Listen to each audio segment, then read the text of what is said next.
Aries, kamusta kayo? Hope you're all doing well and welcome to 1111 Pinoy Tarot. This is a general reading, not a one-to-one, so hindi po lahat ay makaka-resonate or hindi po to 100% accurate for you. Please subscribe, like, comment, and share, and please tap the bell for updates from this channel. Tingnan natin kung ano yung mga paparating na energies and messages for you for the month of November 2024. November 2024, Aries, energies, messages, mga blessings for Aries for the month of November. Mga gabay for Aries. We have the Hermit. Yung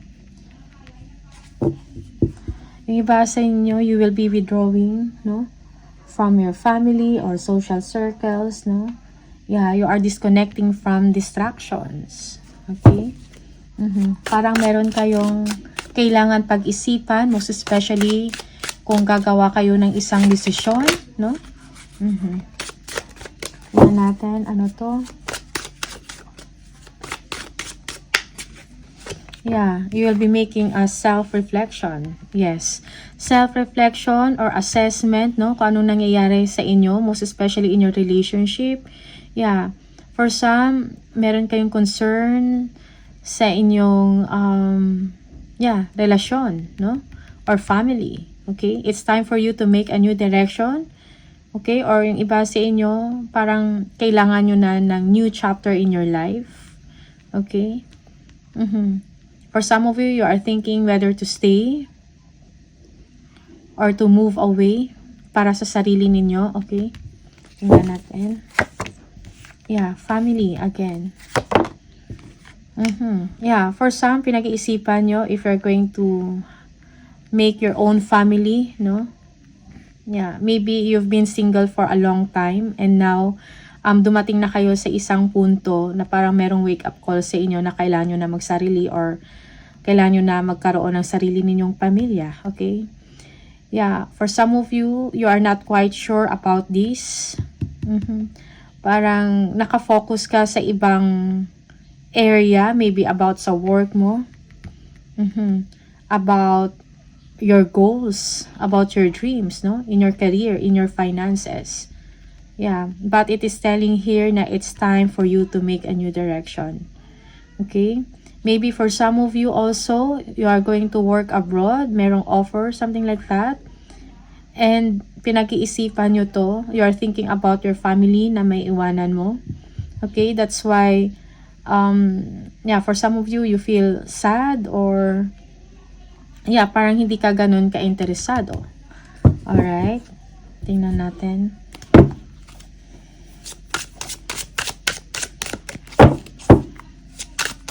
Aries, November 2024, Aries.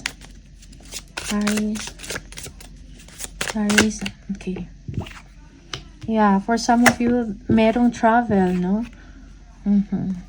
Parang meron kayong pinag-iisipan. Okay. May mga tao din sa paligid niyo, no, na parang hindi maganda yung intention towards you, okay, or hindi nagpapakita ng totoong ugali nila sa inyo, okay? Yeah. Again, so bumabalik yung Hermit. Meron kang gagawin na pagsisiyasat, no, sa inyong sitwasyon, no, sa sarili ninyo. Merong introspection na tinatawag. Okay? You are needing enlightenment and answers sa mga tanong mo, most especially about sa self-development nyo. Okay, tingnan natin.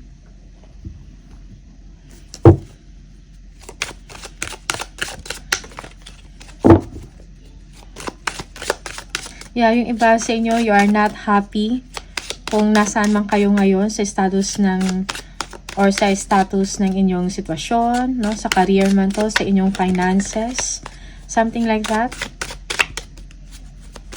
Okay? Or nalulungkot ka, you are disappointed because of may mga issues, no? May mga issues. May mga tao na yung parang hindi sincere para sa inyo. Okay?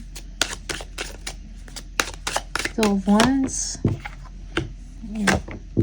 Yeah, you want a new beginning. You want development in your situation.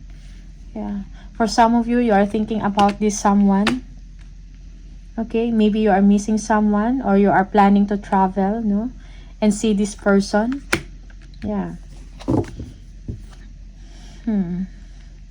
Yeah, yung iba sa inyo merong career advancement, merong advancement or growth or expansion sa inyong career or mangyayari sa inyo sa finances nyo. And then you just have to make a decision for that, okay? Kailangan mong balansihin ang inyong pag-iisip at ang inyong emosyon, no? When you are making a decision. Okay?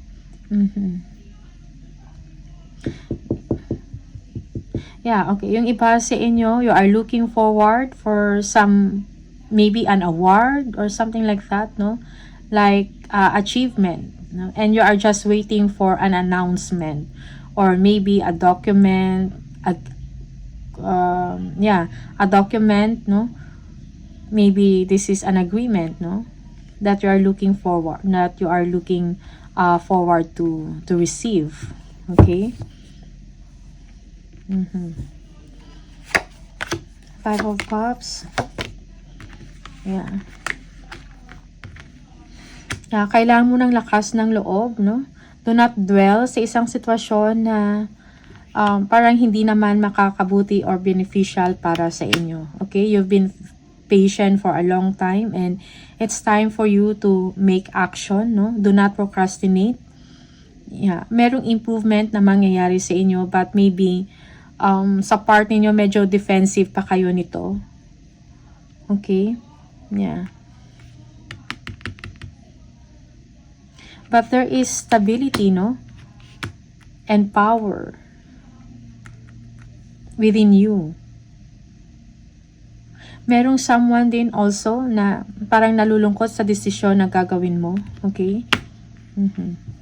Tingnan natin. Five of Swords.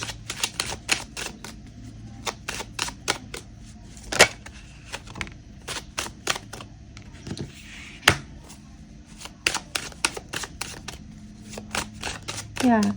Parang kung meron mang changes na mangyayari or if you are thinking about a change, maybe a change of work, no, a change of direction. Nalulungkot ka, siguro merong separation anxiety, but it seems na kailangan mo mag-move forward. It is for your own good, Aries. Okay?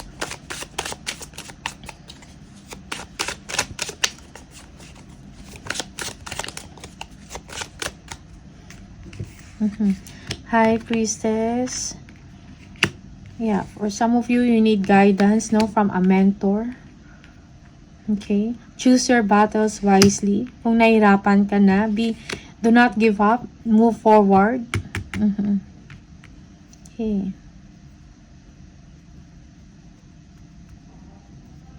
You are entering a period of expansion. So, gamitin mo ang inyong intuition, no? At kung sa tingin mo ako ano yung tama para sa sarili ninyo, Aries, okay?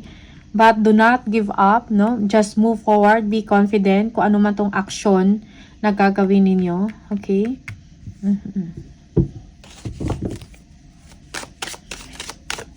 Yeah. Also, kailangan mo pag-isipan ng mabuti din bago ka gumawa ng desisyon. Okay? Most especially if pag-uusapan na ang future ninyo. Okay?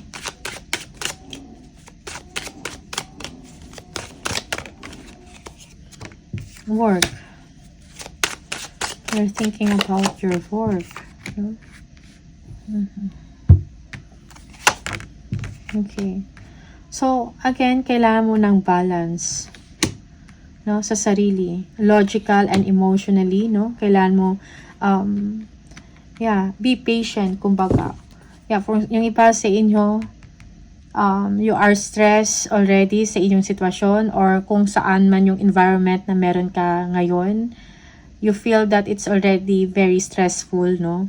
But sometimes, kailangan mo ding magpakatatag. Do not be consumed by it, no? Do not allow them to influence you and to affect you. Okay? Kailangan mong, you need to remain patient, kumbaga. Yeah. Tapos kailangan mo i-uphold, no? Yung peacefulness. No? So, wag kang magpadala-dala. If you're going to make an action, pag-isipan mo ng mabuti. Okay? Yeah, you need to remain strong and be patient. Yeah, for some of you, there is someone na, there's someone that you are missing, no? But, you know, kailangan mo maging defensive. At the same time, kailangan mo magpakatatag. No? Yeah, para sa sarili mong kapakanan. Okay? Whatever that means to you, but these are the energy, Aries. Yeah. Yeah, yung iba sa inyo, you're thinking about your future, having your own family. Okay? But it seems na yung focus niyo ngayon ay naka-attention sa trabaho, no? Sa career, sa creativity ninyo. You're thinking also about a new direction, maybe a new job, no? You're thinking about relocating for some of you. Okay? Dahil nahirapan ka na sa sitwasyon mo.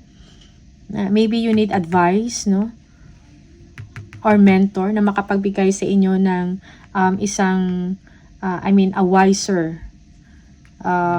You need a mentor na makapagbigay sa inyo ng a wiser advice. Kumbaga, kung ano yung dapat mong gawin.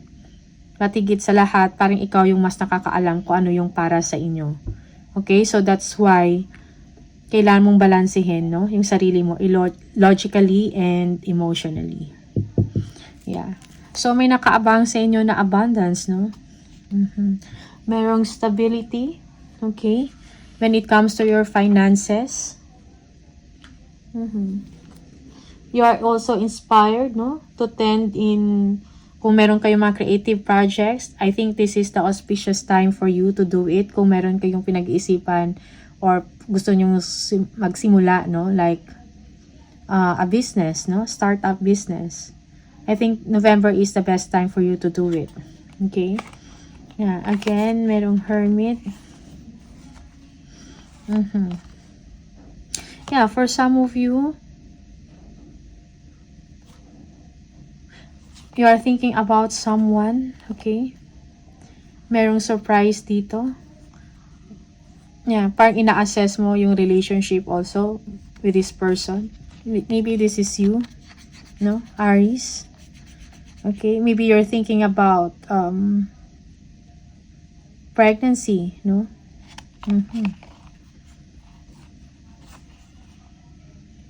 Yeah. Okay. You're thinking about motherhood. Maybe you are expecting, this is something na parang, this is a surprise, no? Baka yung iba sa inyo, you are expecting, okay? But you are thinking about your relationship, no? Paano yung dapat inyong gawin. Okay? Yung iba sa inyo may challenge when it comes to pregnancy. Okay? Tingnan natin. Ano pa? Aries.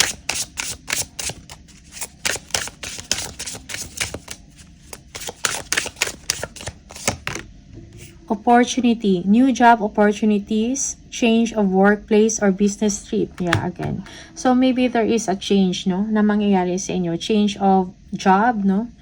Yeah, parang I think na-mention ko yan earlier. So, this is a confirmation. So, you're thinking about this. Okay? Merong din business trip. New beginning. You will start a new job and life. Clean sweep over. Hit the reset button. No? So, there will be a new beginning for you. You will be entering, no? A period of growth or expansion.